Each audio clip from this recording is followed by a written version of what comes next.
Good morning. आता सकाळचे वाजलेले आहेत 6:45 आणि सकाळी सकाळी माझी आत्ता घाई बघू शकता. माझं आजचं मी सकाळचं रुटीन तुमच्याबरोबर शेअर करते.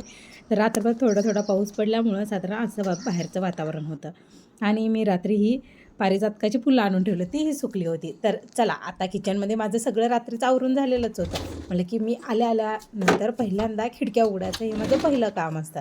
त्यानंतर आत्ता पहा मी काय करते. हे दुधाचं पातेलं होतं, तर तेही सगळी गॅसवरची भांडी वगैरे बाजूला करून घेतलेत. रात्री माझा गॅस पुसून तसा स्वच्छ झालेला आहे. सगळे भांडी वगैरे सगळं घासून ठेवलेलं होतं. पण सकाळी मला एक कपडा फिरवल्याशिवाय माझ्या स्वयंपाकाची सुरुवातच होत नाही. सकाळी उठलं की पहिलं खिडक्या उघडले की हे काम करून घेते. सगळा गॅस कट्टा रिकामा करून घ्यायचा आणि हे सगळा गॅस परत एकदा पुसून घ्यायचा. कारण मला सतत पुसल्याशिवाय वगैरे असं स्वयंपाक करायला मनच लागत नाही. मग ते पुसून घेतल्यानंतर मी आले इकडं, माझा ब्रश वगैरे करून घेतला, आवरून घेतलं. त्यानंतर आता फ्रीजमधलं दूध काढून पहिलं काम आहे ते म्हणजे दूध गरम करायचं. तर आता म्हटलं की यामध्ये थोडंसं दूध शिल्लक आहे ते गरम करून त्यातच आज दुधाची पिशवी ओतून द्यावी. कारण आज उठायला थोडासा उशीरच झालेला होता, त्यामुळं मला आज सगळी कामं पटापट आवरायची होती. त्यामध्ये काय झालेलं, माझा शेंगदाण्याचा कूट संपला होता. हे मी कालच्या व्हिडिओमध्ये तुम्हाला सांगितलंच. काल मी थोडासाच बनवलेला होता. तर मग राहिलेले शेंगदाणे जे मी चिवड्यासाठी ठेवलेले होते तेही आता हे सकाळच्या भाजीसाठी वापरून घेणार होते. त्यासाठी इकडं शेंगदाणे भाजायला ठेवलेले आहेत. तोपर्यंत म्हटलं की इकडं पीठ मळून घ्यावं. मग आता पीठ मळताना मात्र मी मुलांच्या डब्यासाठी फक्त न बनवता माझ्या सकाळच्या दुपारच्या जेवढ्या चपात्या लागतील ते सगळं पीठ आत्ताच मळवून घेते. त्यामुळे ते मुलं जरी गेल्यानंतर स्कूलमध्ये परत राहिलेल्या चपात्या मला पटपट करून घेता येतात. त्यामुळं माझं परतचं काम थोडंसं हलकं होतं. त्यामुळं मी शक्यतो सकाळीच पीठ मळवून घेते. आणि इकडं गवारीची शेंगसुद्धा काल निवडून ठेवलेली होती, तर त्याचीसुद्धा भाजी बनवायची होती. तर आपल्या गृहिणींचं कसं असतं ना, खूप घाई गडबडीत आपल्याला हे बनवावं लागतं. बऱ्याच वेळा आपल्याला आळस येतो, कंटाळा येतो, सकाळी सकाळी उठल्या उठल्या काम करावंसं वाटत नाही. पण मी तुम्हाला हा व्हिडिओ एवढ्यासाठी शेअर करते की माझं बघून माझी एखादी जरी मैत्रीण थोडंसं आळस झटकवायला शिकली तर माझा हा व्हिडिओ मी बनवल्याचं मला सार्थक झाल्यासारखं वाटेल. म्हणून आणि हे माझं फक्त तुम्हाला दाखवण्यासाठीचं रुटीन नाही, हे माझं नेहमीचं रुटीन आहे की मला सकाळी उठल्या उठल्या खूप पटपट कामं आवरावी लागतात. आणि कामं जितक्या लवकर आवरल तितक्या लवकर आपल्याला बरं वाटतं आणि फ्रेश वाटतं आणि दुपारचा वेळ आपल्यासाठी रिलॅक्स टाईम असा मिळतो आणि आपल्याला जे हवं ते आपण करू शकतो. जर सकाळच्या कामालाच लेट झाला तर दुपारी मात्र आपल्याला काहीच सुचलं जात नाही. आता माझं छानसं पीठ मळून झालेलं आहे. त्यानंतर आता हा पोळपाटसुद्धा मी काल धुवून ठेवलेला होता, तरीसुद्धा मी परत एकदा पाण्याखालून काढून घेतला. ही माझी रोजची सवय आहे की मला प्रत्येक भांडं, प्रत्येक वस्तू धुतल्याशिवाय मला वापरूच वाटत नाही. अगदी मी सकाळी तसंच करते. तुमचंही सकाळचं रुटीन कसं असतं हे मला कमेंटद्वारे सांगायला विसरू नका, कारण मलाही जाणून घ्यायला फार आवडेल तुमचं रुटीन कसं असतं ते. माझा शेंगदाण्याचा कूटही मी बनवून घेतलेला आहे. तर इकडं दूध तापतं, इकडं गवारीची शेंगसुद्धा भाजून निघालेली आहे. तर चला तीसुद्धा आता तव्यामधून काढून घेते आणि पटकन मला पटपट ती धुवून घ्यायची. आता इथे माझा विचार होता की मी पटकन तापलेल्या तव्यामध्ये चपात्या बनवाव्या, पण मला तसं करता येणार नव्हतं कारण आज मी जरासं लेट उठल्यामुळं मला पहिली भाजी फोडणीला टाकायला लागणार होती. म्हणून मी गॅस बंद करून घेतला आणि इकडं गवारीची शेंग चांगली स्वच्छ धुवून घेतलेली आहे. आता पहिली त्याला फोडणी द्यायची आहे. तर आता कढईमध्ये मी तेल घातलेलं आहे आणि त्यानंतर बघते तर मसाला डब्यातली मोहरी पण संपलेली होती. मग म्हटलं की मोहरी पहिली काढून घेऊयात. मग मोहरी पण काढून घेतली आणि तेलामध्ये मग गरम तेलामध्ये मोहरी घातलेली आहे. त्यानंतर लसूण मी सोलून ठेवलेलाच होता, तो लसूण ठेचून त्यामध्ये घालून दिला. त्यानंतर ही शेंग घालते. आता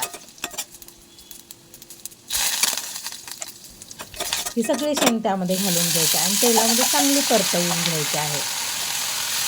तर तुमचासुद्धा सकाळी डबा असतो का, किंवा डबा असल्यावर तुम्ही काय भाज्या बनवता आणि खूप घाई गडबड होते ना.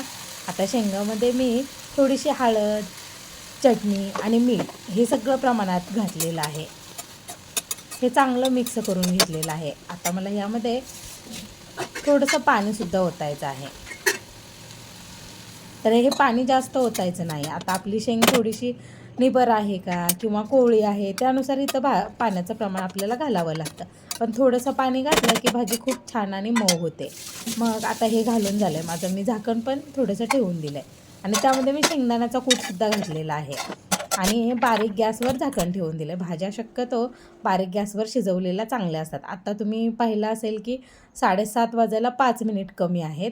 तोपर्यंत माझी आता इतकी कामं झाल्यात, पीठसुद्धा मळून झालं. आत्ता माझं फक्त राहिलं चपात्या बनवायच्या आणि पीठसुद्धा खूप छान मुरलेलं होतं एवढं होईपर्यंत. आता साधारण 5 ते 6 मला चपात्या बनवून घ्यायला लागणार आहेत.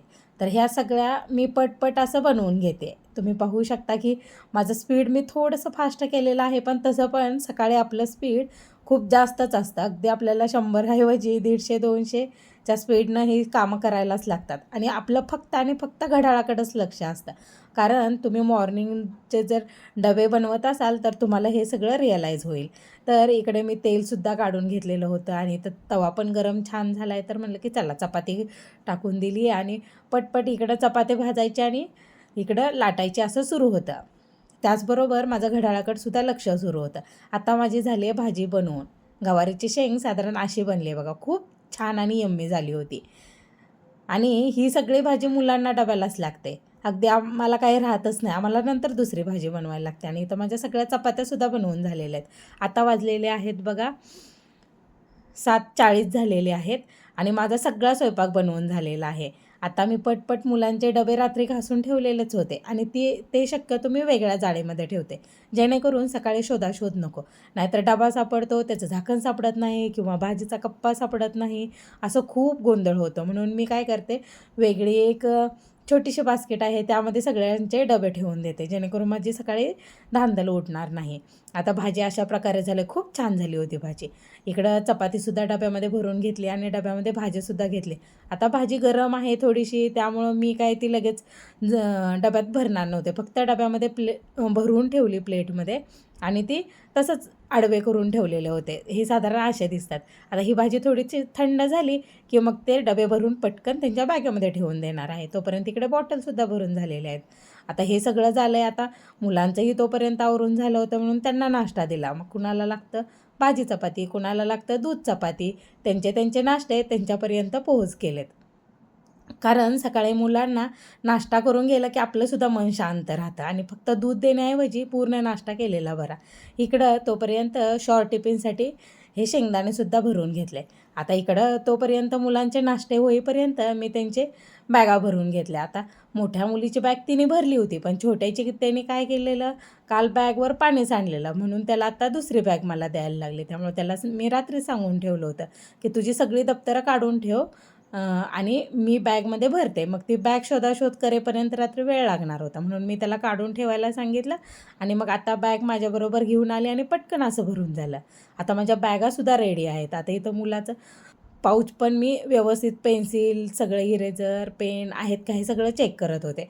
हे सगळं चेक करून दिलं की ते सोपं जातं. तरीसुद्धा आता पुढच्या व्हिडिओमध्ये तुम्हाला दिसेलच की त्याची डायरी विसरलीच होती. आता इथं एक मी पान खाल्लं आहे. ते कसलं पान आहे ते मी नंतर तुम्हाला सांगेन. हे ट्रायल बेसवर मी खाल्लं आहे. त्यानंतर आता माझं सगळं आवरून झालं आहे. तोपर्यंत म्हणलं की मुलांचे नाश्ता होईपर्यंत आता आपणसुद्धा आपलं आवरून घ्यायचं. आता माझी क्लिप राहिली होती बेडवर, पण तिकडे आणायला मला वेळच नव्हता. म्हणलं की चला जसं आहे तसं आपण स्वीकारतो ना, आपल्याला फक्त मुलांचं आवरायचं असतं सकाळी सकाळी. मग इकडे मुलालासुद्धा पावडर लावून पटकन तेल लावून दिलं आणि कितीही त्यांनी केलं तर मला ते काही आवडत नाही. त्यामुळं मी आपली पावडर ते लावतच असते. त्याचं असतं की मम्मा नको मी करतो, पण मी कधीच त्याला लावू देत नाही आणि पावडर अशी लावते की तो परत जातो आणि रुमालाने सगळी पावडर पुसून येतो. त्यानंतर इकडे घेतल्या मुलीच्या वेण्या घालायला. आता केस लांब असले तरी पंचायत, केस छोटे असले तरी पंचायत. मुलींना केस तर लांब आवडतात, पण मी तिचे कट करून असे छोटे ठेवते.